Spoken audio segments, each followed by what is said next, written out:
সালাতে আমার মন বসে না। যে মানুষটা নিজের কাজে খুব ধীরস্থির, খুব ভেবেচিন্তে গুছিয়ে কাজ করতে ভালোবাসে, মসজিদে এলে সেই মানুষটাও কেমন যেন তাড়াহুড়ো শুরু করে। দুনিয়ার কাজকর্মে যিনি মান ধরে রাখতে খুবই তৎপর, মসজিদে এলে তাকেও খুব অগোছালো পাওয়া যায়। খুব অদ্ভুত আমাদের আচরণ। আমরা আমাদের ব্যবসায় বারাকাহ চাই, আমাদের হায়াত বৃদ্ধি হোক চাই, আমাদের বিপদ দূর হোক চাই। আমরা চাই যে আমাদের ধন সম্পদ উত্তরোত্তর বৃদ্ধি পাক। কিন্তু এই যে ব্যবসায় বারাকাহ, হায়াত বৃদ্ধি, বিপদ দূরীকরণ কিংবা ধন সম্পদের উপর্যুপরি বৃদ্ধি পাওয়া, এসব কিছুই যার হাতে, যার নিয়ন্ত্রণে এবং যার অধীন, সেই মহান রবের সান্নিধ্য পাওয়ার সবচেয়ে কার্যকরী মুহূর্ত হচ্ছে সালাত। অথচ সেই সালাতেই আমাদের রাজ্যের উদাসীনতা। অবস্থা দৃষ্টে মনে হয় সালাত জিনিসটা যেন আমাদের উপর খুব জোর করে চাপিয়ে দেওয়া কোনো বস্তু। কোনো রকমে দুটো সিজদা দিয়ে কাজ সারতে পারলেই যেন আমরা দিব্যি বেঁচে যাই। দুনিয়ায় খ্যাতি লাভ করেছে এমন কিছু মানুষের সান্নিধ্যে যাওয়ার অল্প কিছু সুযোগ আমার হয়েছে। দেখেছি তারা যখন কথা বলেন তখন তাদের আশেপাশে থাকা মানুষগুলো গভীর মনোযোগ আর স্থিরতা নিয়েই তাদের কথা শুনতে থাকে। কোনো অক্ষর, কোনো শব্দ, কোনো বাক্য তারা বাদ দিতে চায় না। হৃদয় মননে যেন সবটুকু গেঁথে নিতে পারলেই ভক্তকুল ধন্য হয়। দুনিয়ার সেলিব্রিটিদের সান্নিধ্য আর তাদের কথা শোনার জন্য আমাদের বেকুলতার কমতি নেই। অথচ যিনি রাব্বুল আলামিন, বিশ্বজাহানের মালিক, তার সাথে কথা বলতেই আমাদের রাজ্যের অনীহা, অনিচ্ছা, অনাগ্রহ। সালাতে দাঁড়ালেই আমাদের মন উথাল পাথাল করে ওঠে। অফিসে রেখে আসা আমার অর্ধসমাপ্ত হিসেব, মিস করে যাওয়া বিকেলের অ্যাপয়েন্টমেন্ট, রাতের খোশ গল্পের আড্ডা, সব কিছুই আমাদের হৃদয়পটে ভেসে উঠতে থাকে। বিক্ষিপ্ত মন নিয়ে আমরা তখন যন্ত্রের মতন উঠবোস করি মাত্র। এই অনীহা, অনাগ্রহের কারণ হলো আমরা সালাতকে কেবল আনুষ্ঠানিক ইবাদত মনে করি। চাপিয়ে দেওয়া কোনো বোঝা মনে করি বলেই সালাতে আমাদের মন বিক্ষিপ্ত হয়ে পড়ে। যখনই আমরা সালাতকে আল্লাহ সুবহানাহু ওয়া তাআলার সাথে যোগাযোগের মাধ্যম মনে করতে পারবো, যখনই আমরা বুঝতে পারবো যে সালাতে আল্লাহর নৈকট্য লাভের সবচেয়ে কার্যকরী মাধ্যম, যখন মনের মধ্যে আল্লাহর জন্য অপরিসীম ভালোবাসা জমা করতে পারবো, তখনই আমাদের সালাতগুলো মধুময় হয়ে উঠবে। সালাত হচ্ছে সেই মুহূর্ত যে মুহূর্তে বান্দা তার রবের সবচেয়ে নিকটে চলে যায়। সালাত হচ্ছে সেই মুহূর্ত যে মুহূর্তে বান্দার সাথে তার রবের কথোপকথন হয়। সালাত হচ্ছে সেই সময় যে সময় বান্দা তার রবের কাছে সকল সমস্যার ঝুলি, বিপদের বিবরণ, চাওয়া পাওয়ার বাসনা নিয়ে উপস্থিত হয়। এই সালাত হতে হয় মধুর। বান্দা তার সমস্ত প্রেম, সমস্ত ধ্যান এই সালাতেই ঢেলে দেবে।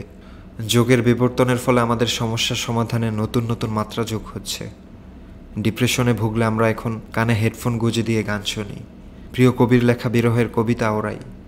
যারা এসবের ধারে কাছে ঘেঁষে না তারা সিগারেট ফুঁকে কিংবা নেশা করে। অথচ আল্লাহর রাসূল সাল্লাল্লাহু আলাইহি ওয়াসাল্লাম বলেছেন, সালাতে আমার চোখের প্রশান্তি রাখা হয়েছে। চোখ আর মনের প্রশান্তি আসার কথা ছিল সালাতে, কিন্তু আমরা প্রশান্তি খুঁজে বেড়াচ্ছি গান, কবিতা, সিগারেট আর নেশাদ্রব্যে। মূলত সালাতের মধ্যে কিভাবে ডুব দিতে হবে, কিভাবে সালাত আদায় করলে চোখের আর মনের প্রশান্তি লাভ করা যাবে, সেসব বিষয়ে আমাদের কোনো ধারণা না থাকায় আমরা আজ সালাতের আসল উদ্দেশ্য কার্যকারিতা থেকে বিচ্ছিন্ন, বিক্ষিপ্ত। সালাতকে আমরা বন্দি করে ফেলেছি কতিপয় শারীরিক ব্যায়ামের মধ্যে। সালাত আমরা কেন পড়ছি, কি উদ্দেশ্যে পড়ছি, সালাতে আমরা কি বলছি বা কি বলা উচিত, এই সকল ব্যাপারে উদাসীন থাকার দরুন আজ আমাদের সালাতগুলোর এমন করুণ অবস্থা। সালাতে মনোযোগ ধরে রাখার কিছু কার্যকরী উপায় রয়েছে। এই উপায়গুলো নিয়ে আমাদের সালাফগণ কথা বলেছেন। আমরা যদি আমাদের সালাতে সেই উপায়গুলোকে বাস্তবায়ন করতে পারি, তাহলে আশা করা যায় আমাদের সালাতগুলো প্রাণ ফিরে পাবে ইনশাআল্লাহ। সালাতে মনোযোগ স্থাপনের একেবারে শুরুর উপায় হলো নিয়ত। না, আমি আসলে মুখে উচ্চারিত সালাতের নিয়তের কথা বলছি না। নিয়ত বলতে আমি মূলত সালাত আদায় করার জন্য আপনি যে মনস্থির করলেন সেটাকেই বোঝাতে চাইছি। কোনো কাজ করার জন্য আমরা যখন মনস্থির করি তখন সেটাকেই নিয়ত বলা হয়। ইসলামে নিয়তের রয়েছে ব্যাপক গুরুত্ব। রাসূলুল্লাহ সাল্লাল্লাহু আলাইহি ওয়াসাল্লাম বলেছেন, সকল কাজ নিয়তের উপর নির্ভরশীল। মানে যে উদ্দেশ্য নিয়ে আপনি কাজটা শুরু করবেন তার ফলাফল দিন শেষে তাই হবে। একটা উদাহরণ দিলে ব্যাপারটা আরও পরিষ্কার হবে। ধরুন, রাতে ঘুমানোর আগে আপনি নিয়ত করলেন যে ফজরের সালাত আপনি অবশ্যই জামায়াতে আদায় করবেন। আপনি জামায়াতে আদায় করতে চাচ্ছেন কেন? কারণ জামাতে আদায় করলে একাকী আদায়ের চাইতে ২৭ গুণ বেশি সওয়াব। এছাড়াও জামাতে সালাত আদায়ের আরও বিভিন্ন ফজিলত রয়েছে। সেই ফজিলতগুলো লাভের জন্যই আপনি জামাতে সালাত আদায় করার নিয়ত করলেন। তাহলে আপনার নিয়ত এখানে শুদ্ধ। আবার ধরা যাক আপনি গভীর রাত অবধি ফেসবুকিং করেন। ফেসবুকিং করে ঘুমাতে ঘুমাতে আপনার রাত অর্ধেকের বেশি শেষ হয়ে যায় প্রায়। দেরিতে ঘুমানোর ফলে আপনি সচরাচর ফজরের সালাত জামাতে আদায় করতে পারেন না। আপনার যখন ঘুম ভাঙে তখন জামাত শেষ। ঘড়িতে সময় দেখে আপনি চমকে যান, সূর্যোদয়ের আর মাত্র ৫ মিনিট বাকি। এই ৫ মিনিটের মধ্যেই আপনাকে ফজরের সালাত পড়ে নিতে হবে, না হয় সালাদটা কাজা হয়ে গেল বলে ব্যাস আপনি এক লাফে উঠে ধুরুম ধারুম করে অজু করে সালাতে দাঁড়িয়ে গেলেন। কেবল ফরজটুকু পড়ার সময় হাতে আছে আপনার। সালাত শেষ করে দেখলেন সূর্যোদয়ের আরও ১ মিনিট বাকি। মানে ঘুম থেকে ওঠা, অজু করা আর সালাত পড়া নিয়ে আপনার খরচ হয়েছে মাত্র ৪ মিনিট। এটাই হলো গিয়ে আপনার নিত্যদিনকার রুটিন। আরও ধরা যাক আপনার বাসায় একদিন আপনার কোনো বন্ধু অতিথি হয়ে এলো। আপনার বন্ধু খুব আল্লাহওয়ালা মানুষ। ফেসবুকে আপনার দাওয়া প্রচার, বিভিন্ন দাওয়াতি লেখাজোখা দেখে তার ধারণা জন্মেছে যে ৫ ওয়াক্ত সালাত আপনি অবশ্যই জামাতে আদায় করে থাকেন। এখন আপনার আল্লাহওয়ালা বন্ধুটি যদি দেখে আপনি ফজরের সালাত সূর্যোদয়ের ঠিক ৫ মিনিট আগে আদায় করেছেন, তাও আবার বাসায়, ব্যাপারটা কেমন দেখাবে? আপনি ভাবলেন ব্যাপারটা আপনার এবং আপনার সোশ্যাল ইমেজের জন্য লজ্জাজনক। এহেন লজ্জার মুখে নিজেকে আপনি কোনোভাবেই ফেলতে পারেন না। তাই ফজরের আজানের সাথে সাথে জাগার জন্য যত রকমের উপায় অবলম্বন করা যায় তার সবকটির বন্দোবস্তই সেদিন রাতে আপনি করে রাখলেন। দুটো ফোনে অ্যালার্ম সেট করে রাখলেন। স্ত্রীকে বলে রাখলেন, তুমি জাগতে পারলে আমাকে জাগিয়ে দেবে কিন্তু। এই যে ফজরের সালাত জামায়াতে আদায়ের জন্য এত বন্দোবস্ত, এত আয়োজন আপনি করলেন, এগুলো কিন্তু ফজিলত লাভের আশায় নয়, বন্ধুর কাছে আপনার ইমেজ বাঁচানোর তাগিদে। পাছে আপনার বন্ধু আপনার সম্বন্ধে কোনো নেগেটিভ ধারণা নিয়ে যাক, সেটা আপনি চান না। এখানে আপনার নিয়ত আল্লাহকে খুশি করে তার প্রিয় হওয়া নয়, বরং বন্ধুকে খুশি করে তার কাছে নিজেকে আরও বেশি দিনদার প্রমাণ করা। আপনার এই নিয়ত শুদ্ধ নয়। যেহেতু আল্লাহর রাসূল সাল্লাল্লাহু আলাইহি ওয়াসাল্লাম বলেছেন প্রত্যেক কাজের ফল নিয়তের উপর নির্ভরশীল, তাই আপনার অশুদ্ধ নিয়তের ফলও আপনি পাবেন। আপনার বন্ধুর চোখে আপনি ঠিকই আল্লাহওয়ালা, বুজুর্গ প্রমাণিত হবেন, যা আপনি চেয়েছেন, কিন্তু এরকম নিয়তের জন্য আখিরাতে আপনার লাভের খাতা শূন্য। এটাই হলো নিয়তের ব্যাপার। তাই আমরা যদি আমাদের সালাদগুলোকে সত্যিকার চোখ আর মনের প্রশান্তি লাভের মাধ্যম হিসেবে পেতে চাই, আমাদের উচিত সবার আগে আমাদের নিয়তকে বিশুদ্ধ করা। আমাদের ঠিক করতে হবে, কেন আমি সালাত আদায় করছি? আল্লাহকে রাজি খুশি করা, তার প্রিয় ভাজন হওয়া, তার নৈকট্য অর্জনই কি আমার সালাত আদায়ের উদ্দেশ্য, নাকি মানুষের কাছে নিজেকে ভালো প্রমাণ করা, পরহেজগার সাজাই উদ্দেশ্য? শুরুতেই একটি বিশুদ্ধ নিয়ত নিয়ে আপনি সালাতে দাঁড়াবেন। আল্লাহু আকবার বলে সালাতের শুরুতে নিজেকে এক গভীর ভাবনার জগতে তলিয়ে দেবেন। আল্লাহু আকবার মানে কি? আল্লাহু আকবার অর্থ হলো আল্লাহ সর্বশ্রেষ্ঠ। কথাটার নিগুড় যে অর্থ সেটা উপলব্ধি করার চেষ্টা করুন। আল্লাহু আকবার বলে আপনি এমন এক সত্তার সামনে দাঁড়াচ্ছেন যিনি হচ্ছেন আসমান জমিনের মধ্যে থাকা সব কিছুর ঊর্ধ্বে। তিনিই রাজাধিরাজ, অধিপতি, তার উপরে আর কেউ নেই, আর কিচ্ছু নেই। আল্লাহু আকবার বলার সাথে সাথে আপনি এই মর্মে ঘোষণা দিচ্ছেন যে আল্লাহ হলেন আপনার জ্ঞাত অজ্ঞাত সকল সত্তার মধ্যে সর্বশ্রেষ্ঠ সত্তা। তাই আল্লাহু আকবার বলার সাথে সাথে একটি ব্যাপার মাথায় নিয়ে আসুন যে আপনি এমন এক সত্তার সামনে দাঁড়িয়ে গেছেন যার ক্ষমতার উপরে দুনিয়ার আর কারো ক্ষমতা নেই, যার দয়ার উপরে দুনিয়ার আর কারো দয়া নেই, আবার যার শাস্তির উপরে দুনিয়ার আর কারো শাস্তি নেই। আরও ভাবুন নিজের অগণিত পাপের কথা, অবাধ্যতার কথা। আপনি ঠিক সেরকম অবস্থায় আল্লাহর সামনে দাঁড়িয়েছেন যেরকম অবস্থায় একজন অবাধ্য দাস তার মনিবের সামনে দাঁড়ায়। একজন দাস বা চাকর যেমন অন্যায় করার পরে খুব বিনীত ভঙ্গিতে, ভয়ার্ত চেহারায়, কাঁপা কাঁপা শরীর নিয়ে তার মনিবের সামনে ক্ষমা প্রার্থনার আশা নিয়ে দাঁড়ায়, আপনিও সেরকম একজন। আল্লাহর ক্ষমা লাভের আশায় আপনি শুরুতেই তার মহিমা ঘোষণা করে দাঁড়িয়ে গেছেন। এরপর যখন আপনি সূরা ফাতিহা তেলাওয়াত করবেন, মনে রাখতে হবে সূরা ফাতিহা কেবল একটি সূরা নয়, এটা উম্মুল কোরআন, কোরআনের মা। এই সূরার সমতুল্য আর কোনো সূরা নেই। এটি সূরা তো অবশ্যই, পাশাপাশি এটি একটি চমৎকার দোয়াও। অথচ দেখুন সূরা ফাতিহা যে একটা চমৎকার দোয়া, এটা আমরা বুঝতে পারি না। কেন বুঝতে পারি না? কারণ সূরা ফাতিহা কি বলতে চায়, কিংবা সূরা ফাতিহায় আমরা আসলে কি পড়ি, সেটা আমরা কোনোদিন জানার চেষ্টা করিনি। এজন্যই আমরা জানতে পারিনি কি অসাধারণত্ব বহন করছে 7 আয়াতের এই সূরা। সাধারণত সালাতে আমরা এত দ্রুত আর এত তাড়াহুড়োর সাথে সূরা ফাতিহা তেলাওয়াত করে থাকি যে আমরা কি বলছি কি পড়ছি তা বুঝতেও পারি না। ওস্তাজ আলী হাম্মুদা হাফিজাহুল্লাহ একবার একটি কথা বলেছিলেন, সালাতে আপনি যেভাবে আর যে গতিতে সূরা ফাতিহা তেলাওয়াত করেন, ঠিক সেই গতিতে আপনার প্রিয় কিংবা গুরুত্বপূর্ণ কোনো ব্যক্তির সাথে কথা বলে দেখুন তো তাদের প্রতিক্রিয়াটা কী হয়। ব্যাপারটা আসলে তাই। আমরা যত দ্রুত সালাতে সূরা ফাতিহা পড়ি, ঠিক একই গতিতে কি আমাদের অফিসের বসের সামনে আমরা কথা বলতে পারবো? চাকরির বেহাল দশা হবে না? অথচ আল্লাহ সুবহানাহু ওয়া তাআলা হলেন সম্মানিতদের মধ্যে শ্রেষ্ঠতম, গুরুত্বপূর্ণদের মধ্যে সবচেয়ে গুরুত্বপূর্ণ। তার সামনে দাঁড়ালে ঠিক কতটা ধীরস্থির, কতটা বিনয় আর নম্রতার সাথে সূরা ফাতিহা পড়া উচিত আমাদের। সূরা ফাতিহা পাঠে আমাদের দ্রুততা কিংবা তাতে অমনোযোগিতার প্রধান কারণ হলো সূরা ফাতিহায় আমরা কি পড়ি সেটা অনুধাবনে আমাদের ব্যর্থতা। আমরা সূরা ফাতিহায় পড়ি, আউযু বিল্লাহি মিনাশ শাইতানির রাজীম, বিসমিল্লাহির রহমানির রহিম, আলহামদুলিল্লাহি রাব্বিল আলামিন, আর রহমানির রহিম, মালিকি ইয়াউমিদ্দিন, ইয়্যাকা না'বুদু ওয়া ইয়্যাকা নাস্তাঈন, ইহদিনাস সিরাতাল মুস্তাকিম, সিরাতাল লাযীনা আন'আমতা আলাইহিম গায়রিল মাগদুবি আলাইহিম ওয়ালাদ-দাল্লিন।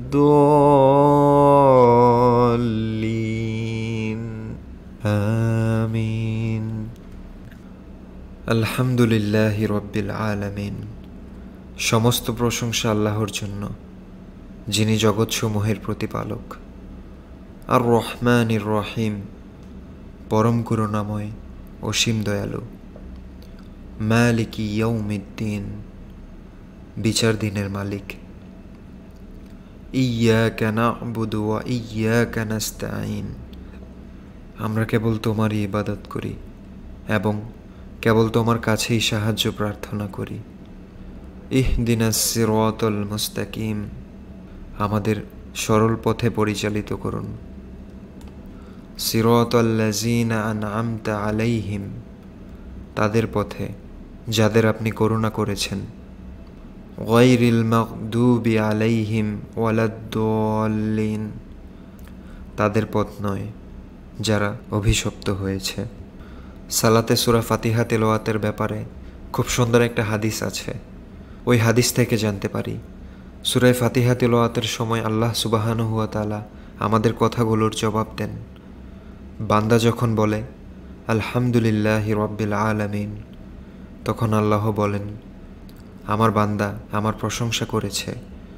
বান্দা যখন বলে আর রহমানির রহিম, তখন আল্লাহ বলেন আমার বান্দা আমার গুণ বর্ণনা করছে। বান্দা যখন বলে মালিকি ইয়াউমিদ্দিন, আল্লাহ তখন বলেন আমার বান্দা আমার বরত্ব ঘোষণা করেছে। বান্দা ইয়্যাকা না'বুদু ওয়া ইয়্যাকা নাস্তাঈন বললে আল্লাহ বলেন এ অংশ আমার ও আমার বান্দার জন্য, আমার বান্দা যা চাইবে আমি তাকে তাই দেব। মানে হলো বান্দা আল্লাহর ইবাদত করবে এবং আল্লাহর কাছেই সাহায্য চাইবে, আর আল্লাহ তার বান্দাকে সাহায্য করবেন। বান্দার ইহদিনাস সিরাতাল মুস্তাকিম, সিরাতাল লাযীনা আন'আমতা আলাইহিম গায়রিল মাগদুবি আলাইহিম ওয়ালাদ-দাল্লিন বলার জবাবে আল্লাহ বলেন আমার বান্দা আমার কাছে যা চেয়েছে সে তাই পাবে। কি চমৎকার, তাই না? আমরা আল্লাহকে ডাকছি আর আল্লাহ আমাদের ডাকে সাড়া দিচ্ছেন। কেবল ওই মুহূর্তটার কথা চিন্তা করুন তো। এটা কিন্তু কথার খাতিরে বলা কোনো কথা নয়, কিংবা আমার বানানো কোনো আবেগী বর্ণনাও নয়। এটা নবীজির হাদিস। নবীজির বলা কথা কি কখনো মিথ্যা হতে পারে? আমরা যখন বুঝে বুঝে অনুধাবন করে হৃদয়ের সমস্ত আবেগ ঢেলে সূরা ফাতিহা তিলাওয়াত করব, আল্লাহ তখন ঠিকই আমাদের ডাকে সাড়া দেবেন। তাই আজ থেকে আর গদবাঁধাভাবে সূরা ফাতিহা পড়া নয়। আজ থেকে আমরা এক ভিন্নভাবে, ভিন্ন প্রেরণা, ভিন্ন ভাবনা নিয়ে সূরা ফাতিহা পড়ব। এমনভাবে পড়ব যেন আল্লাহ আমাদের কথাগুলো শুনছেন আর জবাব দিচ্ছেন। আমরা তার দেওয়া জবাবগুলো শুনতে পাবো না, কিন্তু তাতে কি, আমরা বিশ্বাস করব যে তিনি আমাদের তেলাওয়াত শুনছেন এবং জবাব দিচ্ছেন। সূরা ফাতিহা পড়া শেষ হলে কোরআনের যে অংশ আমার জন্য সহজ, সেই অংশ থেকে তেলাওয়াত করব। সেটা হতে পারে সূরা ইখলাস, নাস, ফালাক, লাহাব, কাফিরুন, সূরা আসর কিংবা অন্য যে কোনো ছোট বা বড় সূরা। সম্ভব হলে এই সূরাগুলোরও অর্থ শিখে নেব। তাহলে পড়ার সময় বুঝতে পারবো আমরা আসলে আরবিতে কি বলছি। যদি বুঝতে পারি তাহলে সালাতে মনোযোগ ধরে রাখা খুব সহজ হয়ে যায়, মনোযোগ বিচ্ছিন্ন হয় না। তিলাওয়াত শেষ করার পরে আমরা আল্লাহু আকবার বলে রুকুতে চলে যাব। আল্লাহু আকবার বলার সময় মনের ভাবনায় কোন দৃশ্যপট আঁকতে হবে তা তো আগেই বলেছি। এবার রুকু এবং সিজদা নিয়ে চমৎকার আরেকটি হাদিস উদ্ধৃতি করি। নবীজি সাল্লাল্লাহু আলাইহি ওয়াসাল্লাম বলেছেন, বান্দা যখন সালাতে দাঁড়ায় তখন তার গুনাহগুলো তার শরীর থেকে তার কাঁধ এবং মাথায় চলে আসে। এরপর সে যখন মাথা নিচু করে রুকুতে যায় তখন সেই গুনাহগুলো তার কাঁধ এবং মাথা থেকে জোরে নিচে পড়ে যায়। কি চমৎকার একটি সুযোগ, কতই না সুন্দর একটি দৃশ্য। আমরা যখন একাগ্রচিত্তে সালাতে দাঁড়াই অমনি আমাদের সকল গুনাহ পুরো শরীর থেকে কাঁধ এবং মাথায় চলে আসে। তিলাওয়াত শেষ করে যখন আমরা রুকুতে যাই তখন আমাদের গুনাহগুলো ঝরে পড়ে যায়। এই কথাটা পৃথিবীর কোনো সাহিত্যিক, রাজনীতিবিদ কিংবা অর্থশাস্ত্রবিদের নয়। এই কথা যিনি বলেছেন তিনি হলেন সর্বযুগের সর্বশ্রেষ্ঠ মানুষ, রাহমাতুল্লিল আলামিন। তাহলে এই কথায় কি কোনো খাত থাকতে পারে? এই কথা নিয়ে আমাদের কারো মনে কোনো সন্দেহ থাকতে পারে? অবশ্যই নয়। তিনি যখন বলেছেন রুকুতে গেলে বান্দার গুনাহ ঝরে পড়ে, তখন সেটা অবশ্যই সত্য। বিশ্বাস করুন, এই হাদিসটির উপর অন্তর থেকে আমল করে আমরা যদি খাঁটি নিয়ত আর বিশুদ্ধ ইখলাস নিয়ে সালাত পড়ি, আমাদের মনই চাইবে না রুকু থেকে মাথা ওঠাতে। মন চাইবে থাকি না আরও কিছুক্ষণ, গুনাহগুলো সব ধুয়ে মুছে ঝরে যাক। আমাদের মনে এই ব্যাপারটি বদ্ধমূল হয়ে গেলে রুকুতে আমরা অন্যরকম একটা মজা পেয়ে যাব। রুকুতে আমরা আরও কিছু ব্যাপার মাথায় রাখতে পারি, যেমন আমি এমন এক সত্তার কাছে মাথা নুইয়ে দিয়েছি যিনি এই সুবিশাল সৃষ্টি জগতের অধিপতি, মালিক, যার কাছে আমি নিতান্ত তুচ্ছ। আমি হলাম দাস আর তিনি মালিক। আমি মাথা নুইয়ে তাকে বলছি, মালিক আপনি মহান, মালিক আপনি মহান। এরপর গভীর মনোযোগের সাথে রুকুর তাসবিহ পাঠ শেষে সামি আল্লাহু লিমান হামিদাহ বলে মাথা ওঠাবো। এই সামি আল্লাহু লিমান হামিদাহ অর্থ কী? এর অর্থ হলো আমার রব সেই ব্যক্তির প্রশংসা শোনেন যে তার প্রশংসা করে। কি দুর্দান্ত একটি কথা! আমি যখন আমার রবের প্রশংসা করি আমার রব তখন সেই প্রশংসা শোনেন। একটু ভাবুন তো, আমরা যখন ফুটবলার মেসির প্রশংসা করি, মেসি কি আমাদের সেই প্রশংসা শোনে? আমরা যখন কোনো অভিনেত্রী, কোনো গায়ক, কোনো শিল্পী বা পৃথিবী বিখ্যাত কোনো সেলিব্রিটির প্রশংসায় গদগদ হই, তাদের কেউ কি আমাদের সেই প্রশংসা বাক্য শোনে? আমাদের স্তুতিবাক্য, প্রশংসা আর গুণকীর্তনের ফুলঝুরি বাক্যগুলো তাদের কান পর্যন্ত পৌঁছায়? অথচ এই আসমান জমিন, এই মহাজগৎ, বিশ্বজাহানের যিনি মালিক, যার কাছে দুনিয়ার সেলিব্রিটিদের বালুকণা পরিমাণও মূল্য নেই, সেই সুমহান সত্তা আমার প্রশংসা শোনেন যখন আমি তার প্রশংসা করি। তিনি আমার স্তুতি শোনেন যখন আমি তার স্তুতি গাই। আমি যখন ঠোঁট নেড়ে বলি আলহামদুলিল্লাহ, সমস্ত প্রশংসা মহান আল্লাহর, তখন আমার সেই শব্দ, সেই স্তুতিবাক্য সাত আসমানের পর্দা ভেদ করে সোজা আরশে আজিমে পৌঁছে যায়। তাতে কোনো বিমান দরকার হয় না, দরকার হয় না কোনো সুপার পাওয়ারের রকেট, তাতে দরকার হয় না কোনো মাধ্যম, কোনো উসিলা। দরকার হয় কেবল আমার একাগ্রতা, বিনয় আর ইখলাস, ব্যাস আর কিচ্ছু না। এই যে রাজাধিরাজ আল্লাহ আমার প্রশংসা শুনছেন, এই ব্যাপারটাই তো অন্যরকম। রুকু শেষ করে আমরা সিজদায় যাই। সিজদা হলো আল্লাহ এবং বান্দার মধ্যকার সম্পর্কের সবচেয়ে ঘনিষ্ঠতম মুহূর্ত। বান্দা সিজদায় আল্লাহর সবচাইতে নিকটবর্তী হয়ে যায়। আমরা যখন সিজদায় যাব তখন আমরা আরও কিছু ব্যাপার মনস্পটে এঁকে নেব। রুকু শেষ করে আমরা সিজদায় যাই। সিজদা হলো আল্লাহ এবং বান্দার মধ্যকার সবচেয়ে ঘনিষ্ঠতম মুহূর্ত। বান্দা সিজদায় আল্লাহর সবচাইতে নিকটবর্তী হয়ে যায়। আমরা যখন সিজদায় যাব তখন আমরা আরও কিছু ব্যাপার মনস্ফটে এঁকে নেব। আগের মতো এবারও আমরা স্মরণ করব নিজেদের পাপের কথা, অবাধ্যতার কথা। মনিবের কাছ থেকে ক্ষমা চেয়ে নিতে একজন দাস কী করে? হাউমাউ করে কেঁদে কুটে মনিবের পা জড়িয়ে ধরে বলে, মাফ করে দেন হুজুর, আমি অন্যায় করেছি, আমি জানি আমি ঠিক করিনি, আমি আপনার কাছে বিনীতভাবে ক্ষমা চাচ্ছি, আপনি আমায় ক্ষমা করে দিন। আপনি মাফ না করলে কে আমাকে মাফ করবে বলুন? আপনি ছাড়া আমার কে আছে? হ্যাঁ, সত্যিই আল্লাহ ব্যতীত আমাদের আসলে আর কেউই নেই। আল্লাহর চাইতে উত্তম অভিভাবক আমাদের জন্য আর কেউ হতেই পারে না। সিজদায় আমরা সেই সত্তার কাছে লুটিয়ে পড়ব, যিনি আমাদের লালন পালন করেছেন আমাদের মায়ের পেটে, যিনি আমাকে দুনিয়ার আলো বাতাস দিয়ে বাঁচিয়ে রেখেছেন। আমি পাপী, গুনাহগার, নিজের আত্মার সাথে নিত্য জুলুম করে চলা এক জালিম আমি। আমাকে ক্ষমা করতে পারে শুধু আল্লাহ। সেই আল্লাহর কাছেই সিজদায় আমি লুটিয়ে পড়েছি। আমার এখন কাজ কি? আমার কাজ হচ্ছে যেভাবেই হোক ক্ষমা আদায় করে নেওয়া।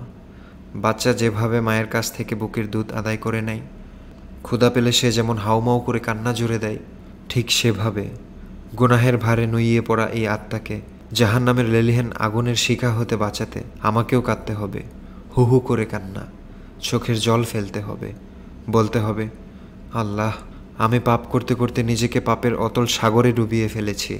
নিঃশ্বাস জুড়ে কেবল পাপ আর পাপ, শিরা উপশিরায় প্রবাহিত হচ্ছে পাপের অবাধ প্রবাহ। আমার পাপের স্তূপের কাছে হিমালয় পর্বত নস্যি, কিন্তু আপনি তো রহমানুর রহিম, দয়ালু। আপনি ক্ষমা না করলে কে এমন আছে যে আমাকে ক্ষমা করবে, রাস্তা দেখাবে? কেউ নেই। আমায় ক্ষমা করে দিন, আমাকে সরল সহজ পথে পরিচালিত করুন। সিজদায় আন্তরিক হতে হবে, মন প্রাণ এক করে আল্লাহর কাছে চাইতে হবে। যা কিছু চাওয়ার, যা কিছু পাওয়ার, সব সবিস্তারে আল্লাহর কাছে খুলে বলতে হবে। আল্লাহর বরত্বের কাছে নিজের তুচ্ছতা অন্তরে এনে আল্লাহকে মন থেকে ডাকতে হবে। যদি সালাতের সাথে আমাদের মন জুড়ে যায়, যদি আমাদের সালাতগুলো প্রাণ ফিরে পায় নতুন করে, তবে নিশ্চিতভাবে বলতে পারি সালাতের জন্য আমাদের মন সর্বদা বেকুল হয়ে থাকবে। প্রিয়জনের দর্শন লাভের জন্য যেমন করে বেকুল অস্থির হয়ে থাকে মন, ঠিক সেভাবে সালাতের জন্য, সালাতে আল্লাহর কাছে নিজেকে সঁপে দেওয়ার জন্য আমরা বেকুল হয়ে পড়ব। আল্লাহ তাআলা কোরআনে বলেছেন, সে সকল মুমিন সফলকাম হয়ে গেছে যারা তাদের সালাতে বিনয়ী। সূরা মুমিনুন আয়াত 1 থেকে 2।